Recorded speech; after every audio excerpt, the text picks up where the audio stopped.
La iglesia no es un edificio y esta es nuestra oportunidad para demostrarlo. Conéctate, comparte y bendice. Centro Cristiano Pentecostal, en Cristo hay paz. Un oasis de amor donde se disipan las tinieblas.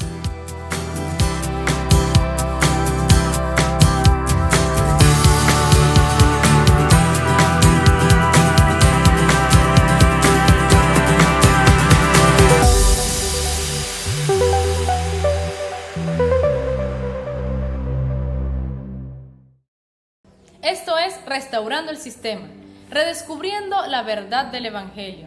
La verdad del día de hoy es: Dios nos escogió. El Señor nos dice: yo te elegí a ti. Vamos a leer en San Juan capítulo 15 versículo 16 lo que nos dice la palabra de Dios sobre esta verdad. Amén. Dice la palabra de Dios: no me elegisteis vosotros a mí, sino que yo os elegí a vosotros. Yo os he puesto para que vayáis y llevéis fruto, y vuestro fruto permanezca, para que todo lo que pidierais al Padre en mi nombre, Él os lo dé. Amén. ¿Qué significa para nosotros que Dios nos escogió? Vamos a leer Efesios capítulo 2, versículo 10. Busque allí en su Biblia, revise conmigo la palabra de Dios. Dice Efesios capítulo 2, versículo 10: porque somos hechura suya, creados en Cristo Jesús para buenas obras, las cuales Dios preparó de antemano para que anduviésemos en ellas. Amén. Y también vamos a revisar 1 de Pedro capítulo 2, versículo 9.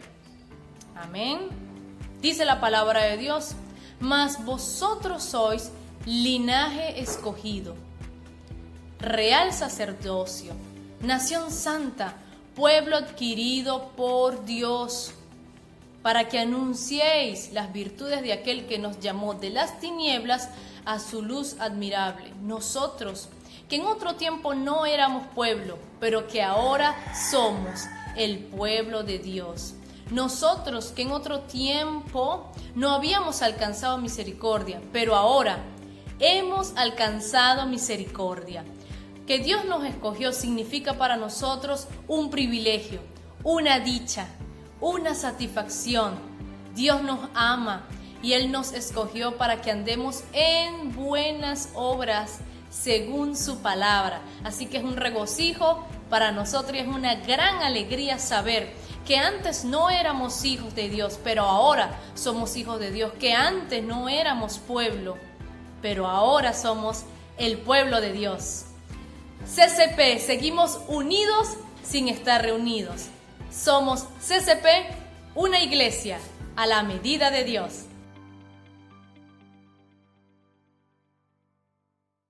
Dios les bendiga, mis hermanos. Buenas noches. Seguimos una vez más en nuestros viernes en línea, unidos sin estar reunidos en lo que hemos llamado hoy Restaurando el Sistema. Recordemos que esto es para repasar las verdades esenciales del Evangelio, verdades que no podemos olvidar, verdades que sustentan nuestra fe en cualquier circunstancia. Así que en el nombre de Jesús oramos para que siempre la palabra del Señor guíe tu camino, guíe nuestros caminos y estemos seguros que mientras nosotros pongamos nuestra mirada en nuestro Señor Jesús, en sus enseñanzas, en lo que Él quiere que nosotros recibamos de su palabra, estaremos seguros y cumpliremos su plan y su propósito en nosotros. Yo te invito esta noche a orar para seguir con el estudio en el Evangelio según San Juan, desde hoy el capítulo 4. Señor, gracias por tu amor y tu bondad. Pedimos tu ayuda porque sin ti nada somos y nada podemos. Si tú no nos edificas, Señor, en vano trabajamos. Si tú no haces la obra en cada una de nuestras vidas, Señor, en vano es que nosotros nos preparemos, que nosotros hagamos, que nosotros vayamos, entremos, salgamos, que nosotros hagamos, Señor, las cosas si tú no estás actuando y si tú no lo haces. Edifica nuestras vidas. Yo oro para que cada uno hoy sea edificado, sea fortalecido y sustentado con tu palabra. En el nombre de Jesús. Amén y amén. Lee conmigo el capítulo 4 del Evangelio de Juan y leemos la palabra del Señor que dice así. Cuando pues el Señor entendió que los fariseos habían oído decir, Jesús hace y bautiza más discípulos que Juan, aunque Jesús no bautizaba sino sus discípulos, salió de Judea y se fue otra vez a Galilea. Recordemos que la semana pasada, en el capítulo 3, había una disputa entre los discípulos de Juan el Bautista y los discípulos de Cristo.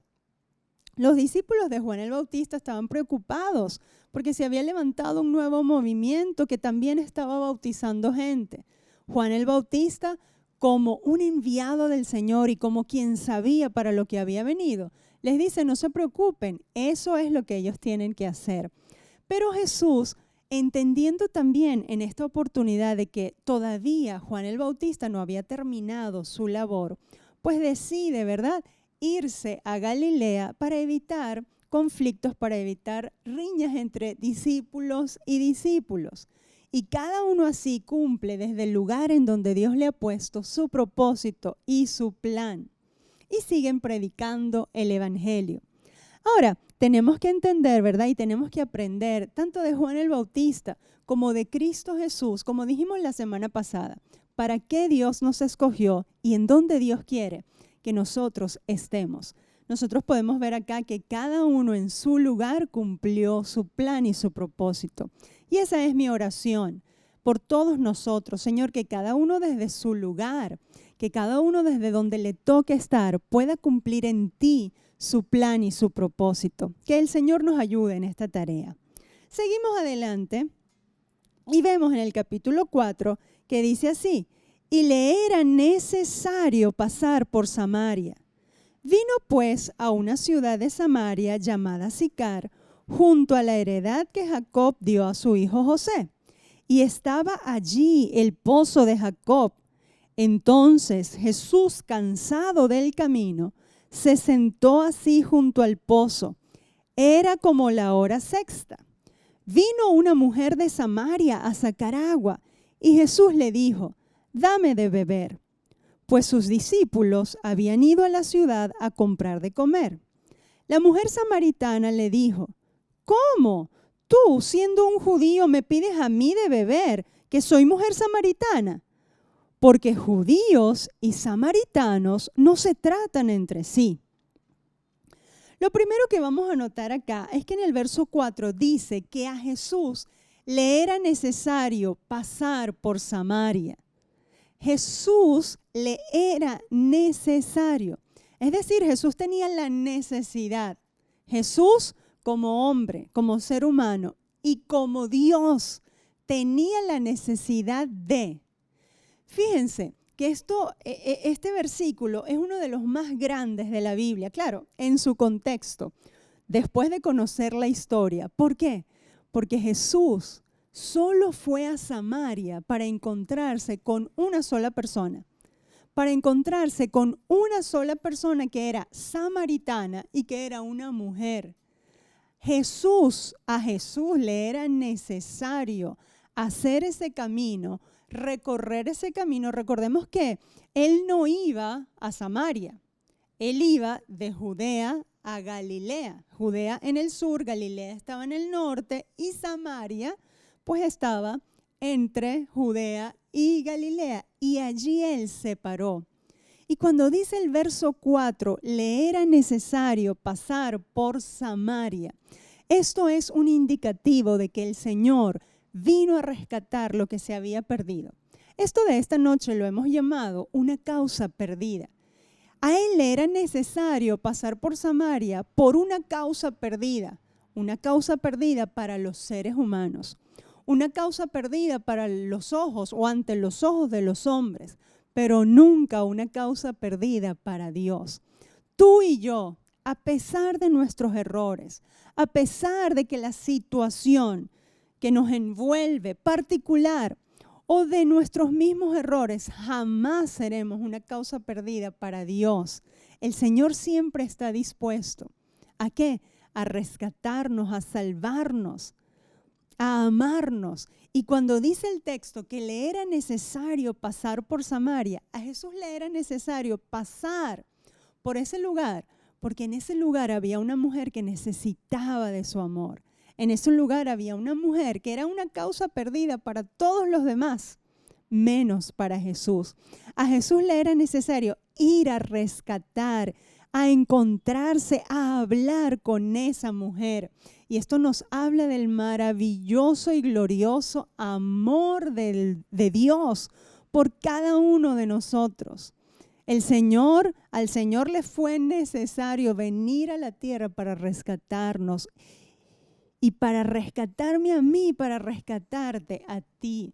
Tenemos que sentirnos, cada vez que tú leas y le era necesario pasar por Samaria, recuerda el amor de Dios por ti, el amor de Dios por mí. Él se paró, Él hizo un alto.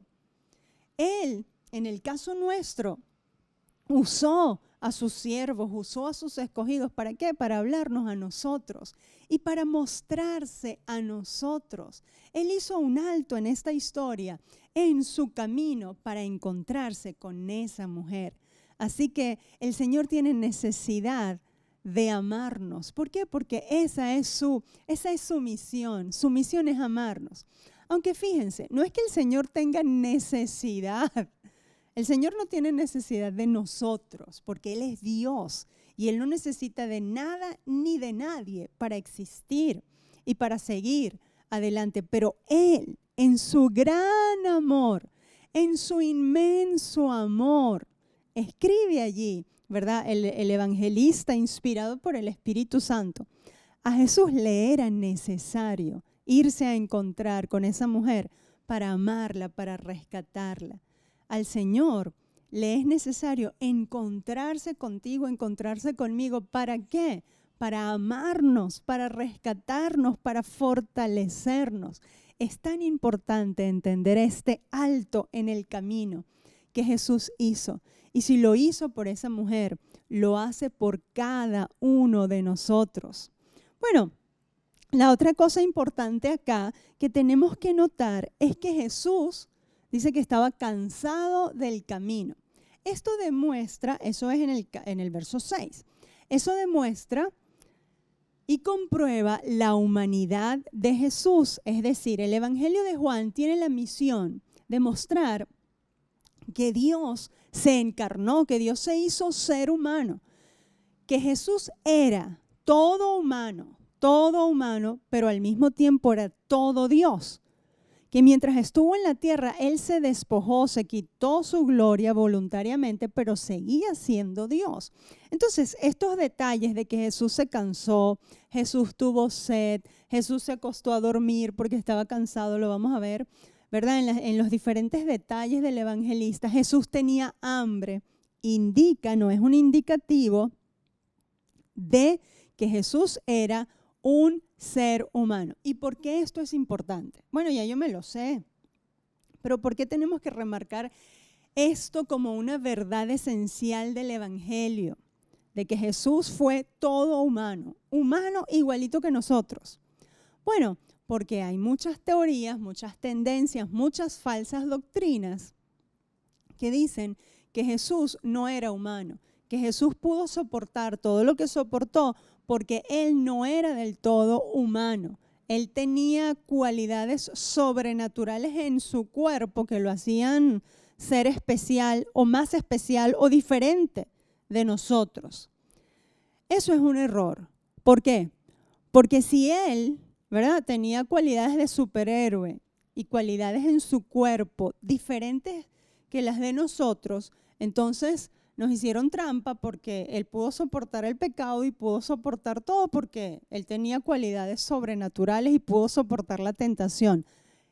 Sin embargo, esto no es verdad. El Señor era humano, el Señor se hizo humano y se despojó de todos sus poderes sobrenaturales. Vivió igualito, con las mismas debilidades que nosotros. Y en esa humanidad y en esa debilidad, igual que la tuya, igual que la mía, sintiendo hambre, sed, sueño, deseos carnales de todo tipo, emociones de todo tipo, depresión, tristeza, ira, rabia, angustia, preocupación, ganas de llorar, ganas de gritar. En esa, ¿verdad? El Señor tuvo todas esas características humanas y con todo eso Él venció. Y esto es importante entenderlo, porque si Él venció, nosotros podemos vencer cualquier situación. Claro, tenemos que aprender de Él, que siempre estaba cerca de su Padre, como nosotros. Como nosotros tenemos que estar cerca de nuestro Padre. Por eso es que esa verdad es esencial para nosotros. La verdad de que Jesús fue todo humano, fue 100% humano, sintiendo lo mismo que nosotros sentimos. Cuando estamos débiles, cuando estamos fuertes, igual. Pero en esa humanidad, Él venció. Y si Él venció el pecado, nosotros podemos en Él vencerlo. Amén, en su nombre. Bueno, Él estaba cansado, indicativo de su humanidad, y se acerca al pozo. En ese pozo, que es llamado el pozo de Jacob, dice ahí el texto también que era como la hora sexta. Anoté esa hora porque son las 12 del mediodía. La hora sexta en los evangelios son las 12 del mediodía. La hora primera para los judíos eran las 6 de la mañana. De manera que la hora sexta es las 12 del mediodía. Y allí en el pozo, a las 12 del mediodía, se encuentra con una mujer que es la mujer samaritana. Y a esa mujer Él le dice, dame de beber. Otro detalle importante acá en esta historia es el pozo. Porque tanto para los samaritanos como para los judíos, para los israelitas, que eran hermanos. Y ya vamos a ver un poco cuál era la diferencia entre samaritanos y judíos. Pero el pozo es importante, ¿por qué? Porque dentro de su historia, dentro de la historia de los israelitas y los judíos, el pozo implicaba grandes historias que habían pasado enfrente o cerca de un pozo. Porque Moisés conoce a Séfora, allá en el Antiguo Testamento, Moisés conoce a Séfora, su esposa, en un pozo, donde Moisés también le está pidiendo agua a Séfora y defiende a Séfora de algunos que la querían pues perturbar en un pozo, cuando Séfora se acercaba a buscar agua. En un pozo, pues también el siervo de Abraham, ¿verdad?, encuentra esposa para Isaac. El siervo encuentra a Rebeca en un pozo. El siervo se acerca y le pide agua a Rebeca. Y allí pues encuentra a la esposa de Isaac en el pozo. Y también el otro evento impresionante de la historia de Israel. Por eso es que el pozo es importante, ese encuentro en el pozo. Bueno, ahí fue donde, en el pozo, fue donde Jacob se encuentra con su amada Raquel. Y pues el pozo era importante en la historia de los judíos, porque allá había nacido entonces los grandes amores que habían dado origen, ¿verdad?, a la nación de los judíos, a la nación de Israel. De manera que en el pozo Jesús se encuentra con una mujer, con la samaritana. Y esto es una señal de que para esa samaritana va a empezar una vida nueva, va a empezar un renacimiento. Y desde ese encuentro, como en la antigüedad, en el pozo, desde el encuentro, se formaron esos matrimonios que dieron origen a la nación de Israel.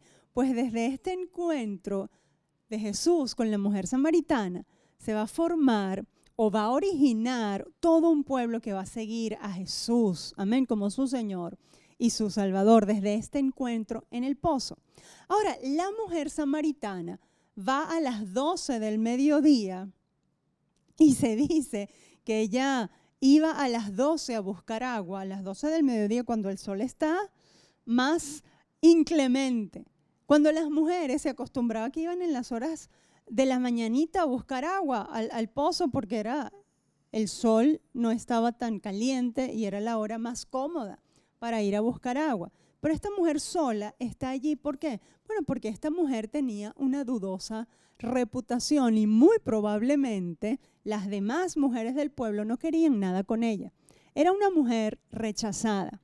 Pero con esa mujer rechazada, con esa causa perdida, el Señor se fue a encontrar con ella. A propósito, le era necesario pasar por Samaria para encontrarse con ella, justo a una hora atravesadísima, las 12 del mediodía. Ahora, esta mujer se sorprende en ese encuentro porque le dice, ¿qué? Tú, un judío, me hablas a mí que soy, aparte de mujer, aparte de mi reputación dudosa, tú me pides agua. Y aparte soy samaritana, porque acuérdate, ella como que le estaba recordando, acuérdate que judíos y samaritanos no se hablan. Ahora, ¿por qué judíos y samaritanos no se hablaban? Porque ese problema venía desde mucho tiempo atrás. Recuerden que el pueblo de Dios se divide a causa de la inmadurez de un muchacho llamado Roboán, el hijo de Salomón, que divide el reino. Divide el reino por su tontería y por su inmadurez. De manera que queda Israel como reino del norte y queda Judá como reino del sur. Israel proclama a la ciudad de Samaria, o levantan la ciudad de Samaria como la capital. Y Judá pues tenía como capital de su territorio a Jerusalén. En Jerusalén estaba el templo, pero los samaritanos también tenían ahí en la ciudad de Samaria un lugar de adoración, y lo vamos a ver más adelante. Ahora, una vez que Israel en el Antiguo Testamento peca y su pecado llega al borde de la maldad, Dios los castiga y ellos son dispersados por todas las naciones. Samaria, por supuesto, como capital de Israel, queda destruida. Allí se quedan algunos de los israelitas, pero empieza también esa ciudad a ser habitada por extranjeros. Y ahí se mezclan israelitas con gente extranjera. Y los judíos, esa era la razón de que los judíos no quisieran a los samaritanos, porque decían que ellos eran impuros, era la raza impura, y para los judíos ellos eran la raza pura.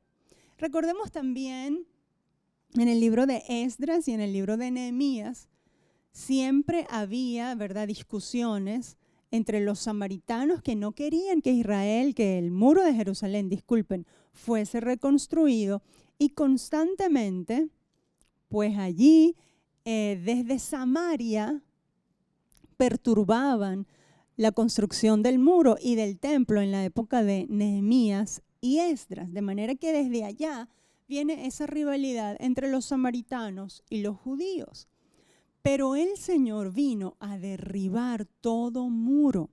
El Señor acercándose, como el Señor era judío mientras estuvo en la tierra, acercándose a una samaritana, a una mujer de reputación dudosa. Fíjense que esa pobre tenía 3 cosas en contra. Era samaritana, era mujer, porque las mujeres eran consideradas pues objetos simplemente, propiedad de los hombres, y aparte de eso, pues de reputación dudosa, como vamos a ver más adelante. El Señor vino a encontrarse con esa causa perdida. El Señor no estaba sorprendido. Al Señor no le sorprendió la situación de esa mujer. El Señor, a propósito, fue a buscar a esa mujer. Recuerden, le era necesario pasar por Samaria para derribar ese muro que dividía a las naciones, a su pueblo, y para dignificar a una mujer, para dignificar a la mujer como género, como género femenino, por supuesto, y para dignificar una vida que estaba destrozada, que había sido destrozada por el pecado. Y eso es a lo que vino nuestro Señor Jesús, a rescatarnos, a dignificarnos y a restaurarnos, a repararnos por su gran amor para cada uno de nosotros. Bueno, seguimos en la historia desde el verso 10. Voy a leer desde el verso 10 al verso 15. Dice así: respondió Jesús y le dijo: si conocieras el don de Dios y quién es el que te dice, dame de beber, tú le pedirías y él te daría agua viva. La mujer le dijo: Señor, no tienes con qué sacarla y el pozo es hondo.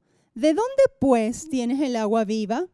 ¿Acaso tú eres mayor que nuestro padre Jacob, que nos dio este pozo, del cual bebieron él, sus hijos y sus ganados? Respondió Jesús y le dijo: cualquiera que bebiere de esta agua volverá a tener sed, mas el que bebiere del agua que yo le daré no tendrá sed jamás, sino que el agua que yo le daré será en él una fuente de agua que salte para vida eterna. La mujer le dijo: Señor, dame esa agua para que no tenga yo sed ni venga aquí a sacarla. Fíjense que esta mujer entendió lo mismo que entiende Nicodemo. Cuando estudiamos a Nicodemo, cuando el Señor se le revela, él lo entiende desde un punto de vista humano, desde un punto de vista carnal. El Señor le dice: si tú me conocieras, me pedirías a mí agua. Y cuando yo te dé el agua que yo tengo, le dice el Señor, tú no vas a necesitar más nunca agua, nunca vas a tener sed o no vas a tener sed jamás, le dice el Señor. Ahora, la mujer, en este encuentro con el que todavía no sabía quién era, pero en este encuentro, el Señor habla con ella y el Señor es paciente, esperando, ¿verdad?, a que ella entienda quién es Él. Y en esa paciencia, por supuesto, ella se confunde y le dice: ok, Señor, entonces mira, dame de una vez esa agua y así se me resuelve todos los problemas que yo tengo, que es venir acá sola a esta hora y tengo que hacer este trabajón de buscar el agua y cargarla y este pozo es muy profundo. Ella pensaba que ya ese problema se le iba a resolver. Lo entendió, pues por supuesto, de una manera carnal, de una manera humana. Interpretó las cosas como no debía interpretarlas, porque estaba en ese proceso. Y en ese proceso lo que nosotros tenemos que entender es que el Señor tiene paciencia, la tuvo con nosotros. Y como Él la tuvo con nosotros, nosotros tenemos que tener paciencia con aquellos a quienes le predicamos y les mostramos el Evangelio. Porque el Señor tuvo paciencia con Nicodemo, que entendió mal al principio, con esta mujer que entendió mal al principio, no entendía nada. Pero el Señor, con todo y eso, el Señor se queda ahí y le explica. Ahora, ya dijimos, ¿verdad?, que esta mujer, por supuesto, al inicio no entiende de lo que el Señor le estaba hablando. Pero hablemos acá un poco del símbolo del agua. Lo que es el agua. El Señor dice: el agua que yo le daré, el que bebiere del agua que yo le daré no tendrá sed jamás. Entonces, ¿qué simboliza el agua en las Escrituras? El agua en las Escrituras, por supuesto, simboliza el Espíritu Santo. El agua en las Escrituras simboliza la vida de Dios en el hombre. Y el agua simboliza también, recuerden, la palabra de Dios limpia, la palabra de Dios es agua fresca. De manera que el agua en las Sagradas Escrituras tiene diferentes simbologías, pero pues produce, ¿verdad?, por el Espíritu Santo y por la acción de Dios en el ser humano, produce la vida de Dios. Así que muchas veces vamos a encontrar el símbolo o vamos a encontrar el elemento del agua simbolizando el Espíritu Santo, el elemento del agua simbolizando la vida de Dios, el elemento del agua simbolizando la palabra o el elemento del agua simbolizando el bautismo literal que practicamos todavía, esa inmersión de agua. Es necesario bajar a las aguas, vamos a encontrarlo también de esa manera. Pero el resultado es que la vida de Dios en el ser humano. El Señor le estaba diciendo: cuando tú vengas a mí, yo te dé esa agua, yo te dé de mi espíritu, yo te dé de mi vida, tú te encuentres con mi palabra y seas llena del espíritu, de mi espíritu, y seas lleno de mi palabra y tu palabra guíe y limpie, y mi palabra, dice el Señor, guíe y limpie tu vida. En esa medida tú no vas a tener sed jamás. Todo eso quería decir el agua de vida eterna. Ahora, seguimos leyendo.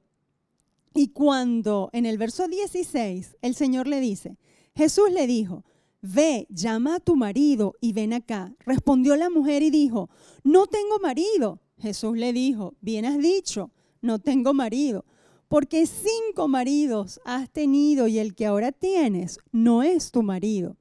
esto has dicho con verdad. La mujer le dice, Señor, me parece que eres profeta. Nuestros padres adoraron en este monte y vosotros decís que en Jerusalén es el lugar donde se debe adorar. Ahora, me voy a quedar en el verso 19. Fíjense que la mujer lo que está teniendo acá, o lo que vemos en este capítulo, es lo que se llama una revelación progresiva de quién es Jesús.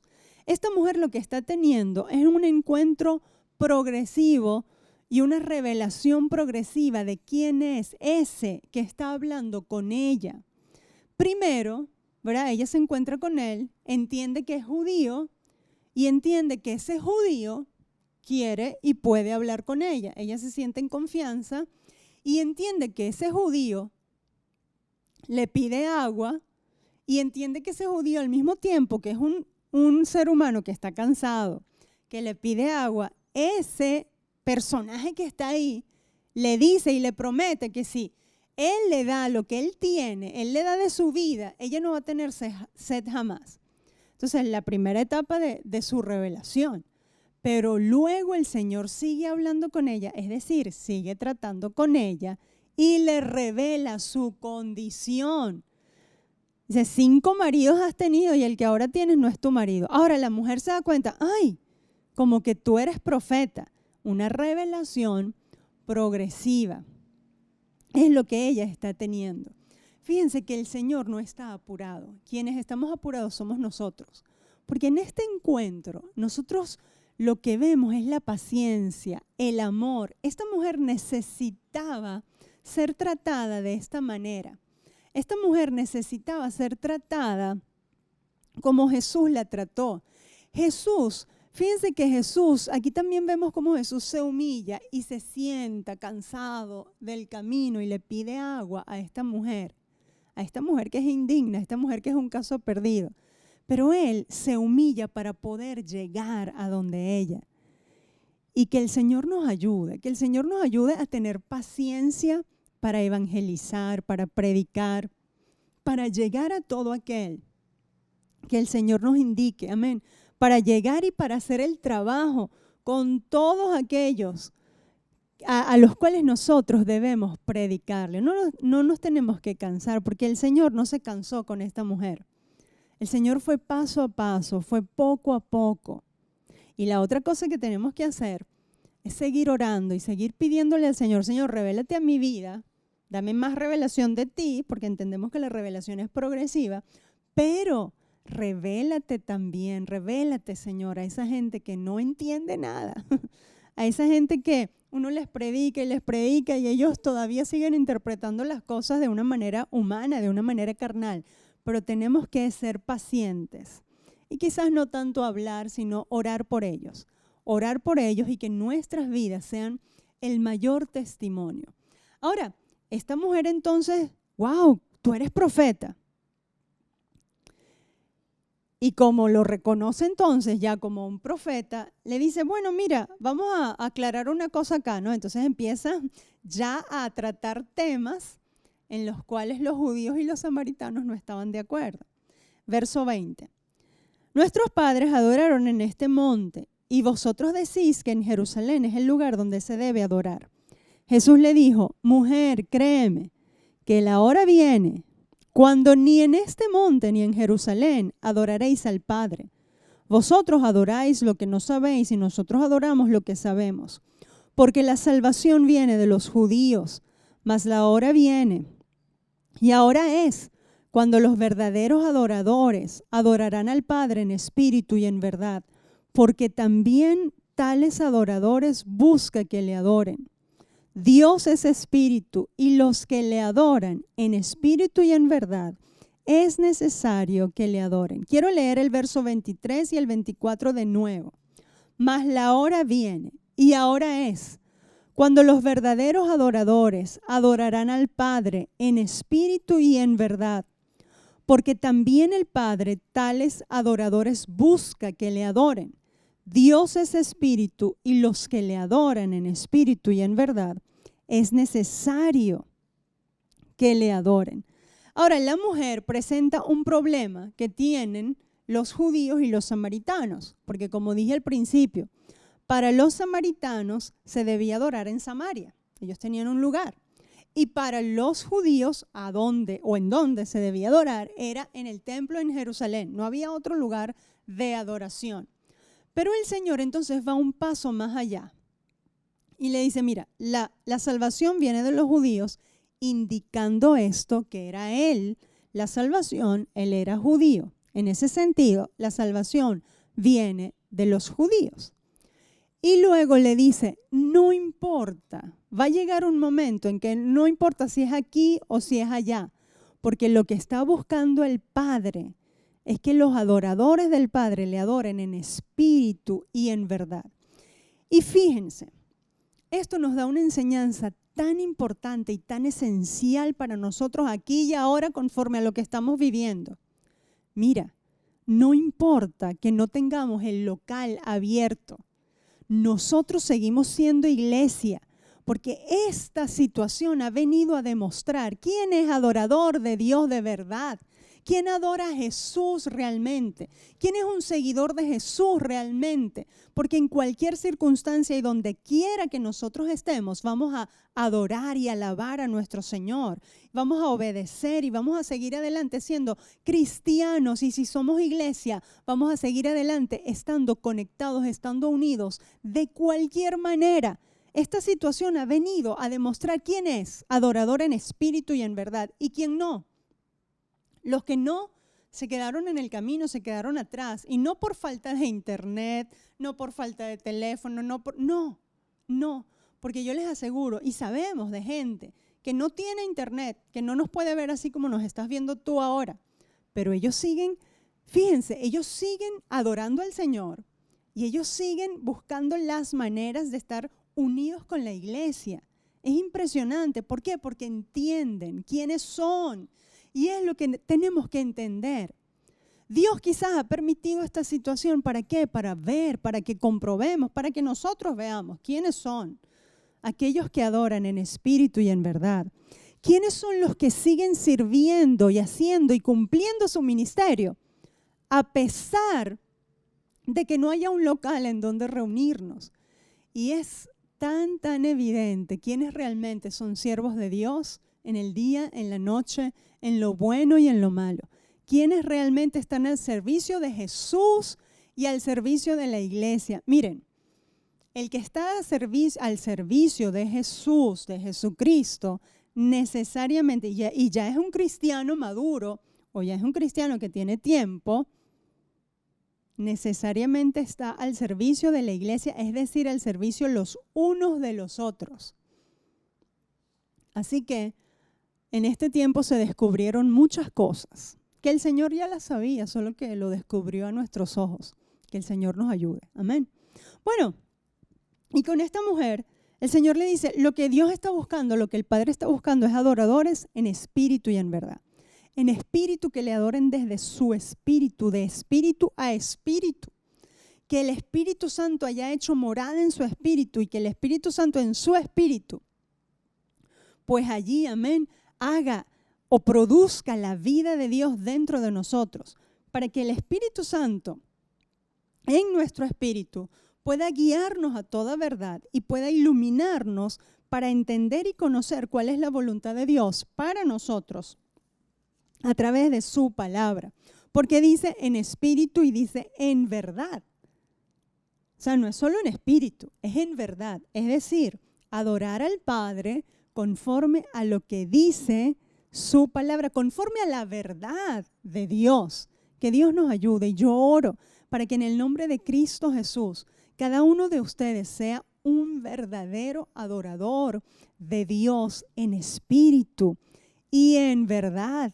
Y que el Señor a todos quienes amamos su nombre, amén, pueda seguirnos uniendo para estar al servicio de Cristo y al servicio de su iglesia, los unos a los otros. Y cumplamos así la misión, el propósito, el plan que Dios tiene para nosotros, donde Dios nos ha colocado, en el nombre de Cristo Jesús. Bueno, y le dijo la mujer, verso 25, sé que ha de venir el Mesías llamado el Cristo. Cuando Él venga, nos declarará todas las cosas.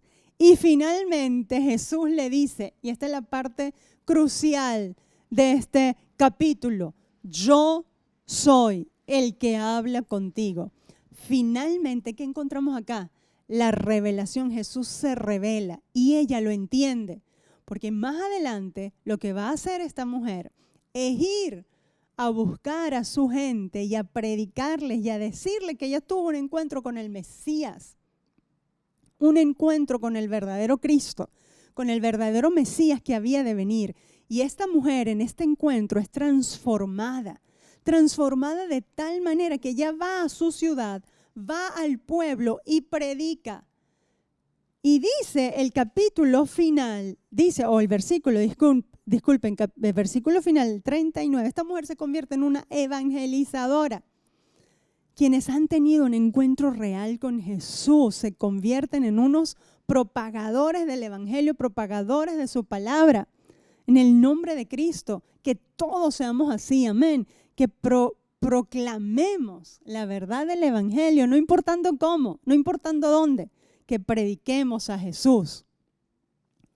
39, el verso 39 dice, y muchos de los samaritanos de aquella ciudad creyeron en él por la palabra de la mujer. Y yo oro en el nombre de Cristo, que muchos en tu edificio, que muchos en tu zona, en tu barrio, en tu comunidad, crean por tu palabra, en el nombre de Cristo. Y luego, fíjense, sigue la revelación progresiva. Luego ella los invita a que ellos mismos tengan una experiencia con Jesús. Y el verso 42 sigue diciendo, leo desde el verso 40. Entonces vinieron los samaritanos a él y le rogaron que se quedase con ellos, y quedó allí 2 días.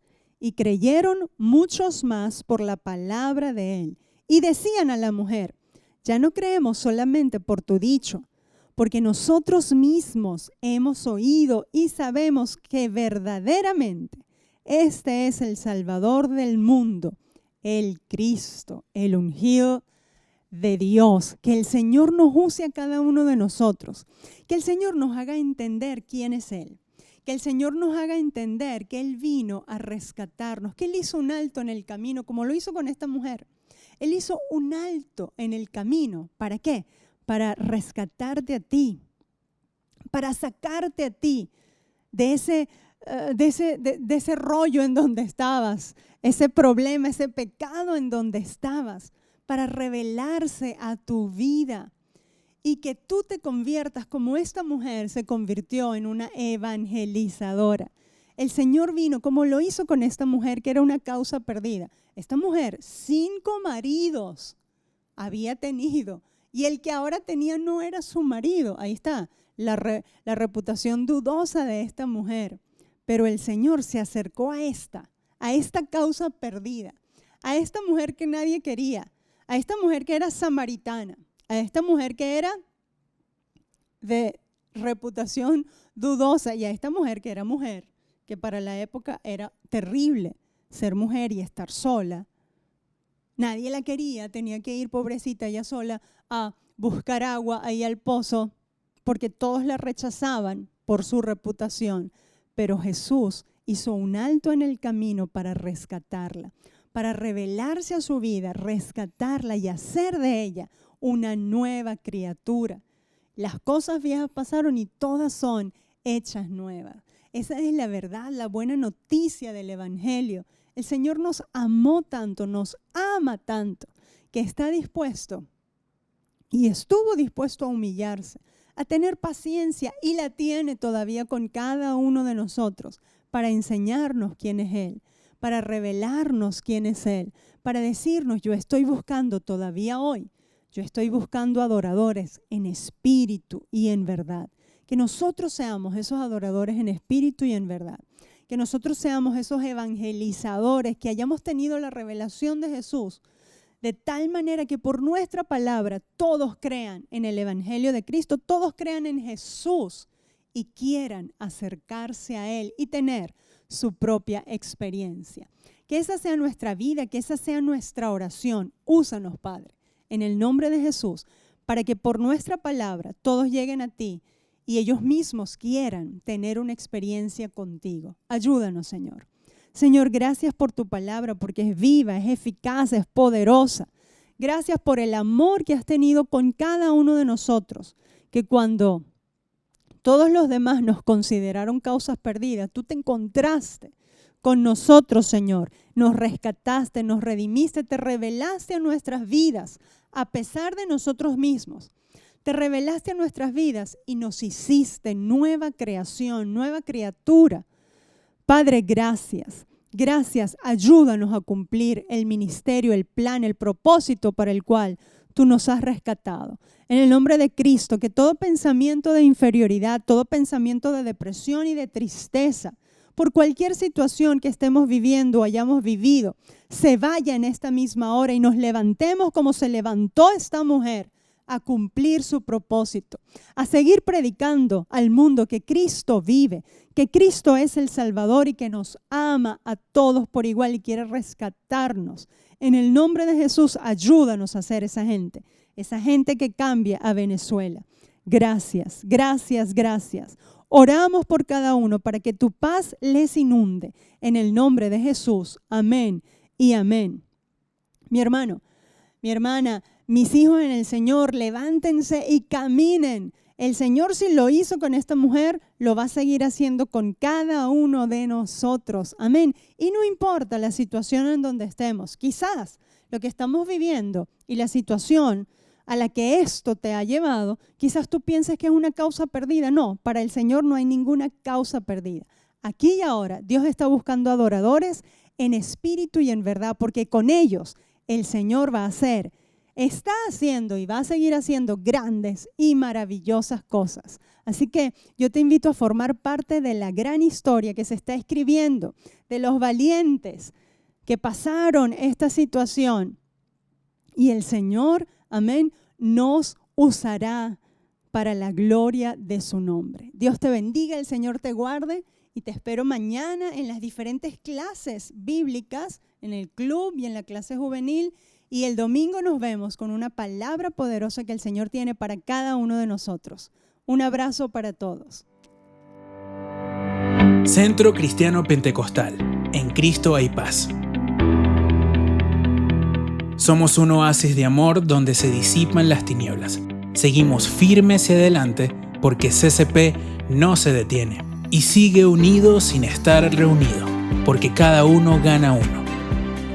El Centro Cristiano Pentecostal es una iglesia a la medida de Dios.